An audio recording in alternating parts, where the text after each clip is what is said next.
Hello. All right. If you're an ambitious person, of course, if you're watching this video, you're an ambitious person, and you have these goals, you have these dreams that you are determined and willing to do anything for.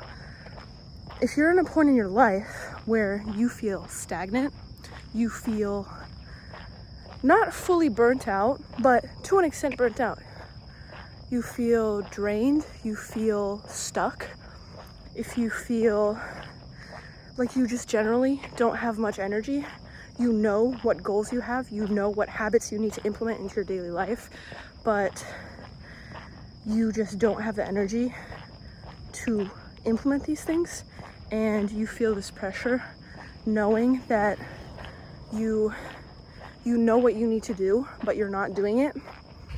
This is what you have to do. This is what you have to do, okay? And I'm saying this off from experience, okay? You have to sit still. Other than anything that is absolutely necessary in your daily life, there's a lot of bugs. Other than what is absolutely necessary in your daily life, like school, work, eat, sleep, anything else, any hobbies, anything that you do to, sure, it's enjoyment, it's fulfilling, but it can also be a distraction and be a waste of energy. Let's say I go to the gym. I love the gym. It's a very good habit. It's a good habit, but the thing is, 5 days a week I go to the gym, and I'm not going to be Arnold Schwarzenegger. I'm not going to be a bodybuilder. So going to the gym and pursuing a goal to such a degree, it's a little bit of a distraction, honestly. Other than doing what is necessary, like what is beneficial for my health, if I get too focused on the gym, basically, it becomes a distraction, because that's not my life purpose. Because I know I'm not meant to be a bodybuilder or a CrossFitter or any of those types of things. So what I had to do is I had to cut out the gym. And actually it was because I believe in God, so I got a wrist injury, and that's when I knew, like, oh, okay, God is telling me to be still. But also, even if I didn't believe in God, I still felt it intuitively that I need to stop going to the gym when I got that wrist injury, because I was distracting myself instead of just letting it be a hobby and something beneficial for my health. I was letting it be a distraction for what I was actually needing to do in my daily life. So what I did, it actually wasn't by choice, obviously, due to the wrist injury, but I knew that I had to stop going to the gym. It wasn't in my alignment anymore. And when things aren't in alignment, you have to stop doing it, because the more you continue to go on a certain path that you know you're not in alignment with, it's just going to become a burden. It's going to make you stuck. It's going to drain you, because you know you're not. And sometimes you don't even know you're going down the wrong path, because it can look right but feel wrong. So I'm not saying that going to the gym is bad. You keep going to the gym, but as soon as it gets out of alignment, stop going. Do something else. There are many different ways to be healthy, but I digress. So when I got this wrist injury and stopped going to the gym, I had nothing to do. What am I gonna do? And I'm at a point in my life where this was when I noticed that I had to cut out certain friends. I had to cut out the noise. So if you're an ambitious person and you're constantly doing things throughout the day that are not directly correlated to your life purpose and what you are meant to be doing with your life, it's going to drain you. and it's going to be a distraction if you let it, or if it's out of alignment. So I noticed that this was a point in my life. Intuitively, I noticed I need to sit still and I need to cut out the noise. So what did I do? At the start, I was doom scrolling on YouTube. I didn't even think that was possible. And even when I wasn't on YouTube, I was still scrolling through my phone. Nothing was there. I was just scrolling through the apps. And I felt a lot of anxiety and I felt a lot of tension because I felt like I was supposed to be doing more, you know? But I trusted my gut and I also trusted God. So I kept on with doing nothing. And I started noticing these problems. These problems that were like obstacles on my path in my daily life that were keeping me stuck. And I started to notice these things. Okay, these friends, okay, goodbye. Gym, okay, goodbye. Okay, I can't be scrolling anymore, goodbye. And back to the point. I cut out all the noise and I felt very anxious. But this is a quote that I love. Tension is who you think you're supposed to be. Relaxation is who you are. It's along those lines. I can't say it verbatim, but that, when I read that quote, it really stuck with me. It was at a perfect moment in my life because I really felt this tension that I wasn't doing enough, that I needed to be doing something. And you need to detach yourself from that belief that you need to be doing something constantly in order to succeed. Because sometimes when you keep pushing and pushing and pushing and you feel like you're not getting anywhere and you feel a lack of energy, the first thing, the last thing you would think of doing is to rest more, to sit still, because you already feel like you're not doing enough, you know? But that's exactly what you need to do. When you feel like nothing's working and you keep pushing and you keep losing energy and you genuinely just don't feel like you're doing enough, stop doing what you're doing. That doesn't mean stop doing what you're doing forever. It just means stop doing what you're doing right now. Let yourself sit still. Other than what is absolutely necessary to keep you alive, don't do anything else. Hobbies, cut them off. Because you need to let yourself sit in solitude, complete solitude, no talking to anyone, no doing nothing. Because you need to, you need to release this tension that you have. And the only way to release it is to sit still.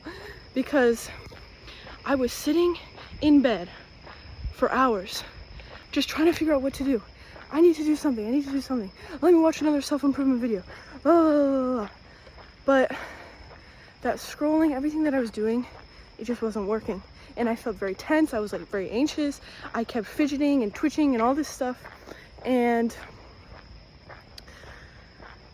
I reached a point after a couple weeks. It took a couple weeks. So this is not, you really have to trust the process with this stuff, because it's not going to be 2 days of you sitting still and then you just all of a sudden have more energy. It takes some time. So I sat still. I didn't really do much for like a month, basically, the whole month of January.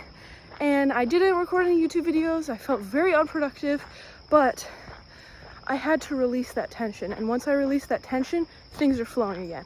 Boom, like out of nowhere. So the scrolling stopped working. I just couldn't scroll anymore. I couldn't do anything. And I was so bored that finally, I got back into reading. It's been so long. I've been trying to get into reading, but I just couldn't focus. That was my problem. I had no focus. I had a lack of focus in my life. And in order to get that focus, I had to be in solitude, complete solitude, doing nothing and sitting still. And it really helped. It really helped. So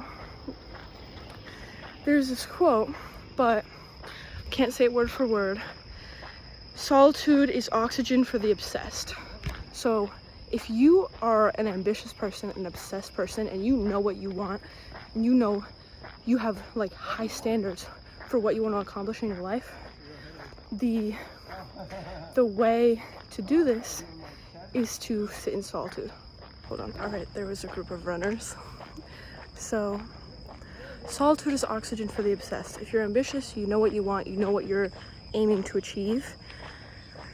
When you feel like something is in your way, like you can push more, but you don't feel the energy necessary to push more and to implement new habits into your life. Like for me, it was reading.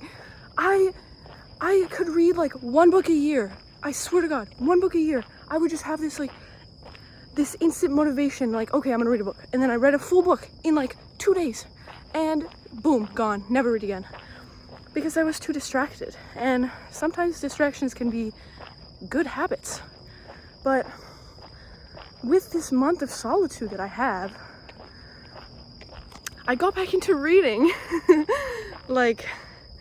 And now I read and I genuinely feel enjoyment by reading. I'm not forcing myself to take on these healthy habits just because I believe that they're healthy.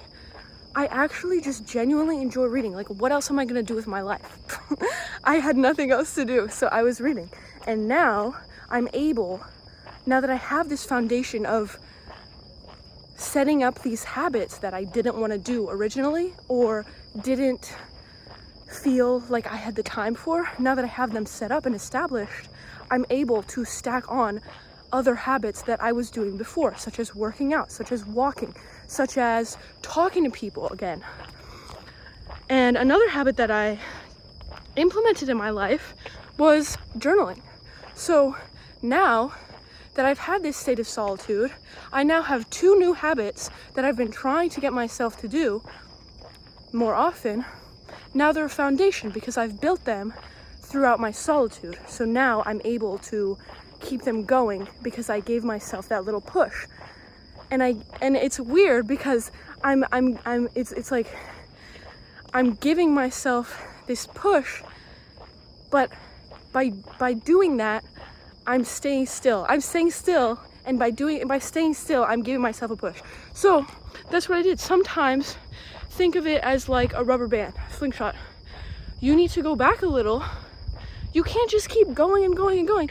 You need to let yourself like rewind, and then gain all that energy, gain that potential energy. Imagine how much more you would be able to do if you just gave yourself like a month to just sit there and think about stuff and be so bored that you start thinking about like, oh, this is what's wrong with me, okay, la la la la, and then you overcome these beliefs and you're so bored that you have implemented new habits into your life because of your boredom, not because you felt like you needed to. And it's so much easier to maintain that habit when you didn't force yourself to do it, you know? It's so much easier to read now that I actually started doing it because I enjoyed it and I had nothing else to do. So that was genuinely the most fulfilling habit to do in my time. And so by giving yourself this solitude, you're giving yourself space to become obsessed again, to give yourself the oxygen to breathe, you know? And think of that metaphorically, not. It's like you feel stuck. Okay, stop what you're doing. It sounds counterintuitive, but you have to stop what you're doing, everything, and cut out all the distractions and just don't do anything. Let yourself be bored, and now, eventually, you are going to have these habits that you're going to start implementing in your life. You obviously still have to be very mindful and intentional when you're in this state of solitude. You don't want to just go sit and rot. You're doing this so that you can release this tension of expectations and of feeling the need to be doing more and feeling not enough, but also not having the energy to do more. So this solitude is going to let you, basically, it's a reboot. I'm breathing a lot right now because Okay. It's a reboot. You're recharging yourself. Not just physically, because think about it in that way too. Physical aspects of your life. You're resting. You're letting yourself. I had some issues with my back come up because I was finally resting and I was able to acknowledge that my back was actually hurting, because sometimes when you're so caught up in life, you don't even notice what's going on. So not only are you physically relaxing, but you're giving yourself mental relaxation. And you're also, by doing that, you're giving yourself the space to think of new things, to do new things, to believe new things. And so don't give yourself a time frame, because that's still tension. You need to release that tension. Just cut out all the noise. Stop talking to people for a little bit. Just let them know, like, don't talk to me this month, or even cut them off if they're really that big of a distraction, or if they're just not in alignment with your life and with your goals and with your dreams and your ambitions. Cut them out. But even stop if you feel like you should stop going to the gym for a little bit because you feel like it's not in alignment and it's distracting you. Do it. That doesn't have to be permanent. You have so much of life ahead of you. You're gonna let 1 month of sitting still, like, try to get you anxious, like make you anxious? Think about it. How long have you spent your life scrolling, wasted on social media? You're not willing to sacrifice, even as long as, like, even if it takes a couple months, even if it takes a couple weeks, even if it takes a couple days. You're not willing to sacrifice that amount of time if you know that that's going to reboot you and give you the necessary energy to push towards your goals. Think about that.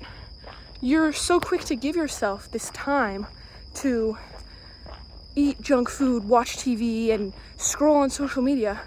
But when it comes down to choosing to sit still voluntarily, knowing that you could be doing something more productive, you get anxious. That's where you need to release that tension and that anxiety. If you feel that way, that means you need to be sitting still. You need to give yourself as long as it takes until you're not gonna feel the need to go and do something. You're just gonna go and do it. It's not gonna be motivation. It's gonna be like, this is it, done, It's not a matter of starting things because you feel like you need to do it. It's a matter of starting things because that's what's next. That's it. You're gonna know when it's time to get out of that solitude. And not consciously, you're gonna feel it. It's just gonna happen. It's just gonna happen. It's not gonna be something you decide to do. It's just gonna happen. I was in solitude for like a month. And then I wake up one day, 15,000 steps a day, drink a gallon of water, reading a book, doing all these things, boom, just out of nowhere. And it's not because I consciously decided to do these things. It's because I was like, this is it. This is it. That's what I was thinking the day before. This is it. And I woke up the next morning and I'm like, I didn't even think. I was just going through the motions of what I needed to do without even having to get myself to do them. You understand what I'm saying? I didn't have to force myself. So what you're doing in this solitude,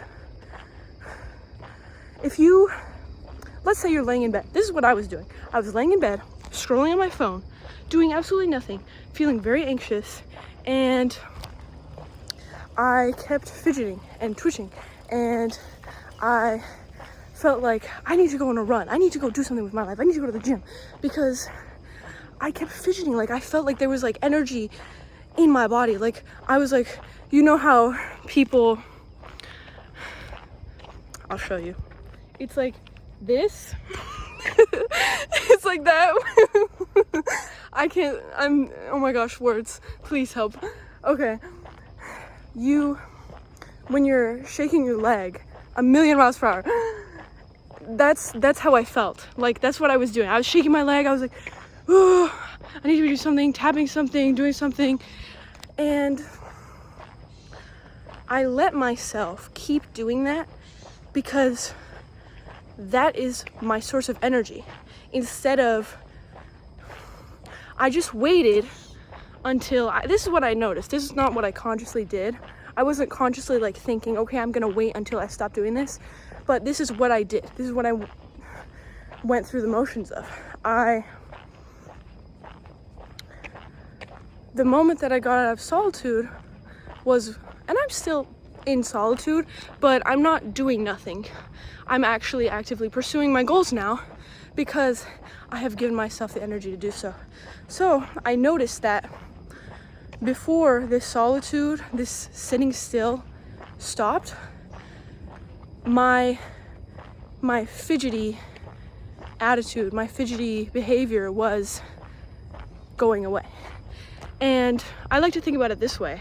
I like to think about it as that fidgeting and that energy that was pent up and stuck and tense in my body, it was released through my solitude, and it was used to then refuel my mental energy. And you need mental energy to do everything else. Are you gonna go on a run if you don't feel like it and you feel drained? Probably not. Unless you've already incorporated that habit and you have that discipline to just keep doing the habit because it's a habit and it's so strong instilled into your lifestyle.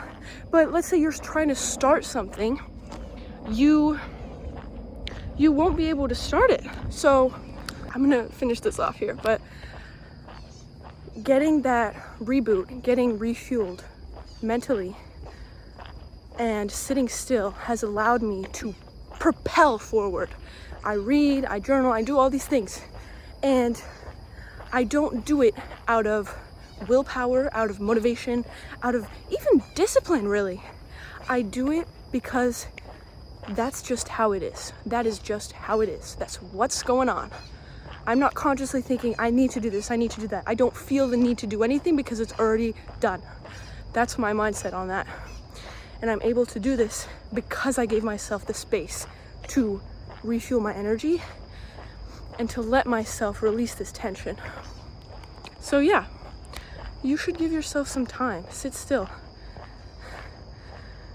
Release the tension, because you're gonna feel it when one day you're just gonna wake up after that solitude and after that sitting still, and you are just gonna feel this drive. It's just pure drive to do stuff. You're not even thinking about plans, you're not thinking about doing any of that, you're not thinking about how to do it, you're just doing it, and it's done.